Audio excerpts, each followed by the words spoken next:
మేము కామారెడ్డి ప్రాంతం నుంచి వస్తున్నాము. నా పేరు బాలమణి. అయితే 3 నెలల క్రితము మేము ఇక్కడికి పెద్ద అంబర్పేటకి వచ్చాము. అయితే వస్తుండగా అయితే నాకేమైందంటే తలలో తీవ్రమైన నొప్పి లేచింది. అయితే అది పెదవులన్నీ క్రాసెస్ అయిపోయినాయి అన్నట్టు. అర్ధగంట సేపటి దాకా క్యాలిక్ లేదు నాకు.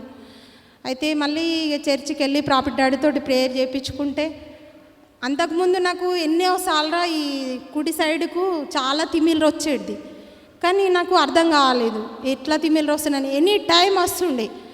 అయితే ఇక మరి ఏం కథ అని నాకు అర్థం కాలేదు. కానీ ఆ రోజు ప్రాఫిట్ డాడీ ప్రేయర్ చేసిండు, తల మీద చేతి పెట్టి. అప్పటి నుంచి వెళ్ళి నాకు స్వస్థత కలిగింది. మళ్ళీ ఇట్లా పేరాలసిల్ అన్నారు. అయితే హాస్పిటల్కి వెళ్ళాము.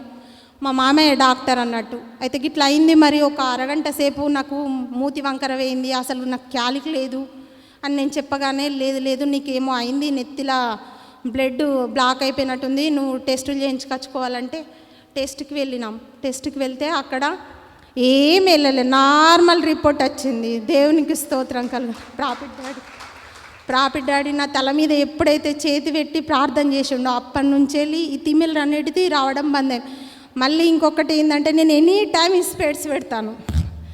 నైట్ కూడా పెట్టుకొనే పండుకుంటాను. నేను అసలు స్పెట్స్ అనేది తీయను, అంత నొప్పి బాధ చాలా విపరీతంగా ఉండేది. అప్పుడు దేవుడు ముట్టిండు, ప్రాఫిట్ డాడీ ప్రార్థన చేసిండు. దేవుని దయ వలన మంచిగా తక్కువైంది. ఇంకొకటి ఏంటంటే డిస్క్ ప్రాబ్లం, చాలా విపరీతమైన నొప్పి. డిస్క్ ప్రాబ్లమ్ వలన మళ్ళీ ఇంకా నడవలేకపోయాను. అమ్మకు పేటవరకు ఫోన్ చేసి, అమ్మ ఇట్లా అవుతుంది, వాష్రూమ్కు వెళ్ళాలంటే కూడా చాలా ప్రాబ్లం అవుతుంది అంటే అమ్మ ప్రేయర్ చేసింది, డాడీ ప్రేయర్ చేసిండు.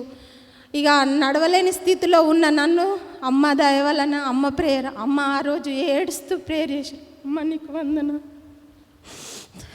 ఇప్పుడు ఇక్కడికి సాక్ష్యం చెప్పడానికి ఎన్నోసార్లు వస్తా అనుకున్నా, కానీ ఆ డిస్క్ ప్రాబ్లం అసలు కాలు అనేది నడవలేకపోయాను. అంత ఇబ్బంది, వాష్రూమ్కు కూడా వెళ్ళలేకపోయాను.